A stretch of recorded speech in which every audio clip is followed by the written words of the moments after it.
Hey, check out this moment where the great Pepe Romero plays Leyenda and see if you notice anything.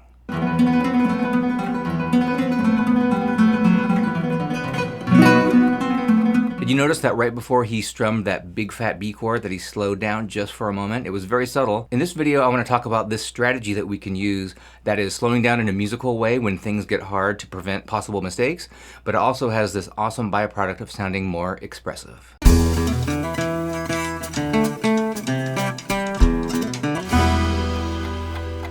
So we saw Pepe Romero do that, and the best players in the world do that. This is no knock against them, but playing classical guitar is very, very hard. And when you're in a recital and you've got all this pressure, you want to make sure that you're doing the right thing. So you'll notice even on famous records, you can hear where they're pausing sometimes right before a very, very difficult part comes up.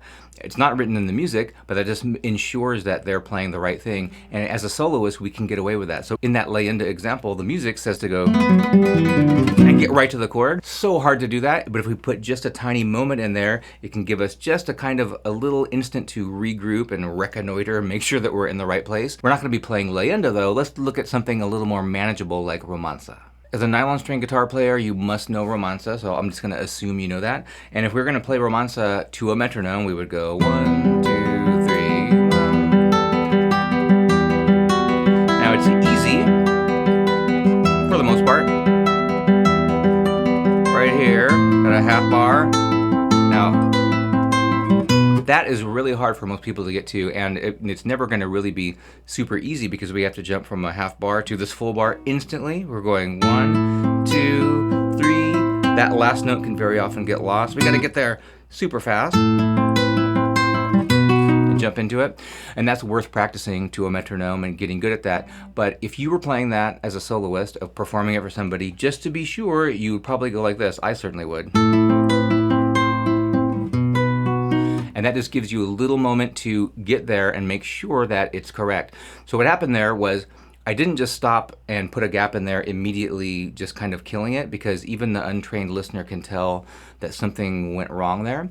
But what we're doing is trying to gradually slow down and then speed back up again. You can also get a little bit quiet before you do it, and that also lends itself to, it sounds more expressive, but it's really a trick. You're really trying to not cover for your mistakes, but kind of preventing a possible mistake that might be coming up. So I would go like this.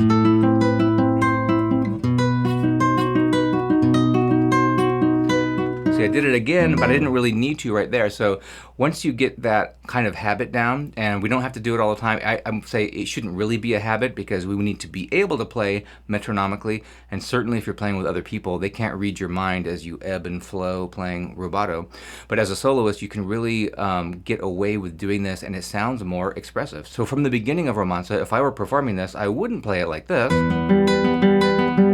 because that sounds kind of boring to me. I would go...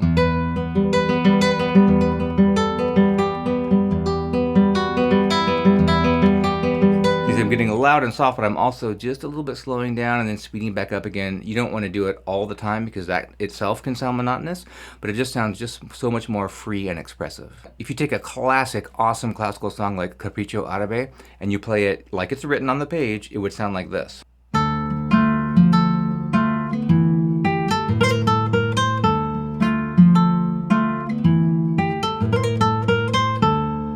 But what sounds better, that or this?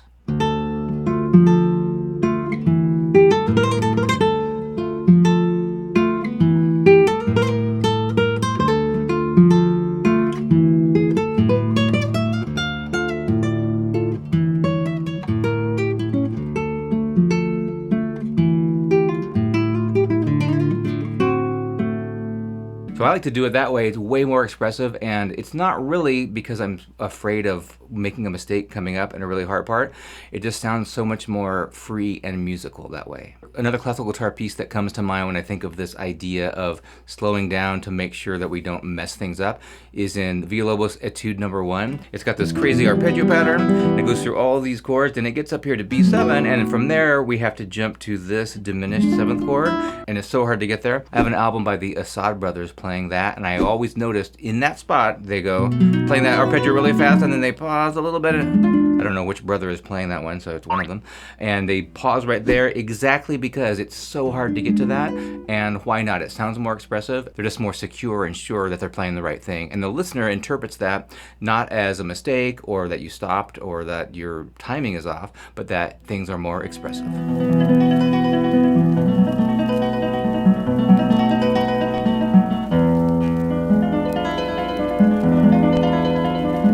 So what we're doing is taking something that would be hard played the way it is on the sheet, certainly to a metronome, and we are kind of making it a little bit easier for those parts that are coming up that we might be a little bit scared of. And it's this magical thing that happens where doing that makes it sound more musical. I remember when I kind of, I don't know how I discovered this. You just listen to people play and you notice certain things and you go, oh, I noticed how he slowed down right there before that really difficult part that I'm having trouble on. Things don't have to be as hard as we think they need to be. And if we can make things less frustrating for us, it's gonna sound better and it's gonna be more fun to play, and we're gonna play more, and therefore we're gonna get better.